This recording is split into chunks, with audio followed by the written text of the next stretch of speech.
उत्तर तंत्र का 60 नंबर जो चैप्टर है हमारा 60, अमानुषोपसर्ग प्रतिषेध अध्याय। तो यहाँ से हमारा क्या भूत विद्या वाला पोर्शन स्टार्ट होता है, जिसको हम बोलते हैं भूत विद्या 60, 61 एंड 62। तो इनमें सबसे पहले अमानुषोपसर्ग प्रतिषेध अध्याय है, उसका वर्णन किया गया। यहाँ पे बोला 4 नंबर श्लोक में सामान्य ग्रह लक्षण, मतलब गुप्त वस्तुएं, गुप्त बात या अनागत का ज्ञान जिसमें हो, जिनके शरीर और मन में स्थिति अव्यवस्थित हो, जो क्रोध करता हो, जिसमें वरदान आदि प्रदान रूपी अमानुषी क्रियाएं हो, वो ग्रह से जुष्ट समझना चाहिए। नाम क्या है? अमानुषोपसर्ग। अमानुषोपसर्ग का मतलब क्या हुआ? मतलब जो चीज मनुष्य नहीं है, अमानुषा मीन्स न मानुषा इति अमानुषा, जो मनुष्य नहीं है उसका उपसर्ग होना किसी चीज पे। मतलब अब आप सोचो, कोई भी अमानुष उपसर्ग, आप उसको ऐसा नहीं बोलेंगे कि अगर कोई पेशेंट बिल्कुल पागल जैसी कंडीशन है, वो ऐसी हरकतें कर रहा है, तो ऐसा नहीं है कि आप उसको बोलोगे, उसी को बोलोगे कि इसको तो अमानुषोपसर्ग है। जबकि कई क्या होते हैं पेशेंट, मतलब पहले उनकी ऐसी शक्ति नहीं थी, अब ज्यादा ही काम करने लग गए, पहले इतने ज्यादा इंटेलिजेंट नहीं थे, अब ज्यादा ऐसा कुछ हो गया, तो वो भी इनमें माना गया। मीन्स जो जैसी उसकी मानुषिक क्रियाएं पहले थी वैसी ना हो, उनसे चेंज हो जाए, चाहे वो अच्छे रूप में चेंज हो बुरे रूप में, उनको क्या बोला? ग्रह से जुष्ट समझना चाहिए, ऐसा बोलते हैं। अब यहाँ पे देखिए 6 नंबर श्लोक, 6 नंबर श्लोक, यहाँ पे ग्रहों की गणना बोली गई है। हिंदी में अगर आप देखेंगे तो बोला ग्रहों की संख्या असंख्य है, मतलब गिन नहीं सकते आप इतने ग्रह हैं। लेकिन ग्रहों के जो अधिपति होते हैं वो उनके अकॉर्डिंग अगर आप देखें तो 8 प्रकार के होते हैं। तो याद रखना है आपको 8 प्रकार के कौन कौन से, वो दिए गए हैं 7 नंबर श्लोक में। हिंदी में देखना 8 हैं, जो वो कौन है? देवता, देवताओं के शत्रु मीन्स असुर जो होते हैं, दैत्य जो है वो, गंधर्व, यक्ष, पितृ, भुजंग, राक्षस और पिशाच, ये 8 वेद, इन्होंने 8 देवगण ग्रह बोले हैं।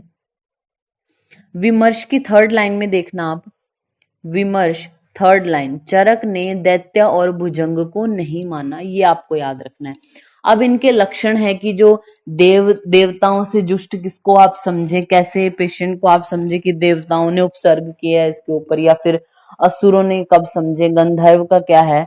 तो देखिए इसी पेज पे 557 पे लास्ट में लिखा है ना, संतुष्टम सुचिर अभी, बिल्कुल पवित्र रहेगा, गंध माला उनमें, मतलब जो भी गंध आदि उनमें इष्ट गंध आएगी, निस्तंद्री, तंद्रा निद्रा कुछ नहीं आती उनको, और स्त्रवती अर्थ संस्कृत प्रभाषी, संस्कृत बोलता है जो, तो वो देव से जुष्ट, देव ग्रह से जुष्ट समझना चाहिए आपको।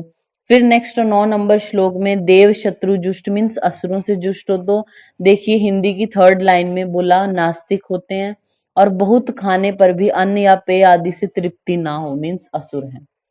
10 नंबर श्लोक में देखिए 10 नंबर श्लोक, इसमें क्या बोला? जो बोलते हैं प्रिय परिगीत गंध माला, जो गंध मालाएं हैं या फिर गीत आदि गाने की जिनको इच्छा होती है। और 10 नंबर श्लोक की 2nd लाइन में हाईलाइट करना, नृत्यम वे प्रहसती च अरु च अल्प शब्द, मीन्स जो क्या होता है, नाचता हुआ मंद मंद मुस्काता है, वो गंधर्व ग्रह से पीड़ित आपको समझना चाहिए। तो ये लाइन आप हाईलाइट कर सकते हैं, नृत्यम वे प्रहसती च अरु च अल्प शब्द। फिर है हमारा 11 नंबर श्लोक की फर्स्ट 2 वर्ड को हाईलाइट करना, ताम्र अक्षय प्रिय तनु रक्त वस्त्रधारी, मतलब उसकी आंखें कैसी होंगी? ताम्र वर्ण की होंगी, और प्रिय और तनु मीन्स पतले, और रक्त वस्त्रधारी, लाल रंग के कपड़े पहनने की इच्छा होती है। तो यक्ष से विष्ट उसको समझना चाहिए। आप यहीं लिख लीजिए चरक, और एरो करके लिख लीजिए रक्त विप्लुत अक्षः। चरक ने बोला यक्ष से पीड़ित अगर कोई है व्यक्ति यक्ष ग्रह से, तो उसके लिए वर्ड क्या बोला? रक्त विप्लुताक्ष है, रक्त वर्ण की और विप्लुत हो जाएंगी आंखें उसकी, और इन्होंने यहाँ पे क्या बोला? ताम्र अक्ष है।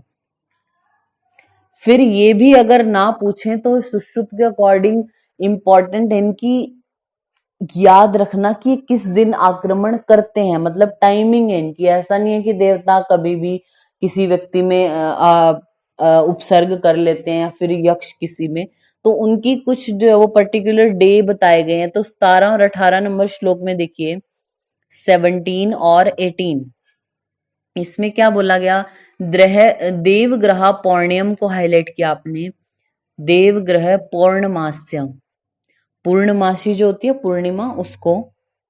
और फिर बोला असुरा संध्योर अपि, जो असुर होते हैं वो क्या बोलते हैं, संध्योर अपि, संधि है जो मतलब प्रातः और सायंकाल की जो संध्या समय है, मतलब जब दो टाइम मिल रहे होते हैं तब जुष्ट होता है। गंधर्वा प्रायो अष्टमाभ्याम को आपने हाईलाइट किया, गंधर्वो प्राय अष्टमाभ्याम पूछा हुआ क्वेश्चन है। तो गंधर्व जाति जो है यानी गंधर्व ग्रह अष्टमी के दिन प्रवेश करते हैं।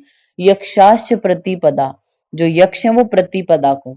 और कृष्ण क्षय च पित्र, पित्र क्या करेंगे, कृष्ण क्षय, कृष्ण पक्ष का जब क्षय हो रहा है, जब कृष्ण पक्ष एंड होता है तो अमावस्या आती है, तो अमावस्या के दिन पितृ ग्रह है।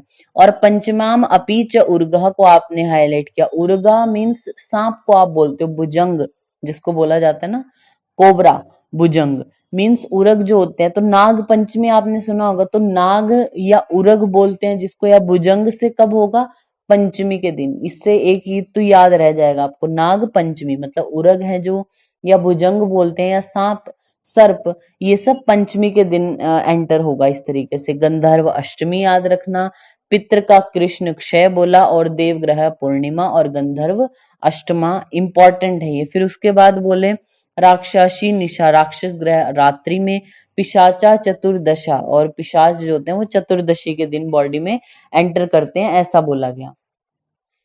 फिर इसका ट्रीटमेंट बोलते हैं 43 नंबर श्लोक में आइए अब आप, 43, उसकी जस्ट हेडिंग को आपने एक बार देखना है, ग्रह जुष्टे शीरीष आदिवर्ती, जहां पे लिखा है ना हेडिंग ग्रह जुष्टे शीरीष आदिवर्ती, उसके ऊपर देखिए क्या लिखा है, वर्ती छाया विशुष्कास तथा सपिता नयन अंजनम, मीन्स ये जो वर्ती बना रहे हैं शीरीष आदिवर्ती, तो वो छाया में सुखाने को बोला गया।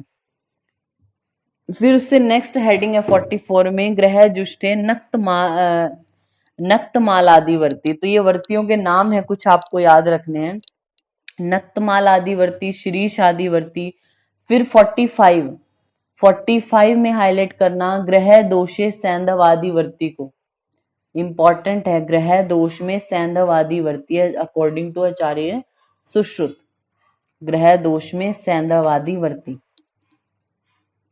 तो ये हमारा 60 नंबर चैप्टर है जो कंप्लीट होता है।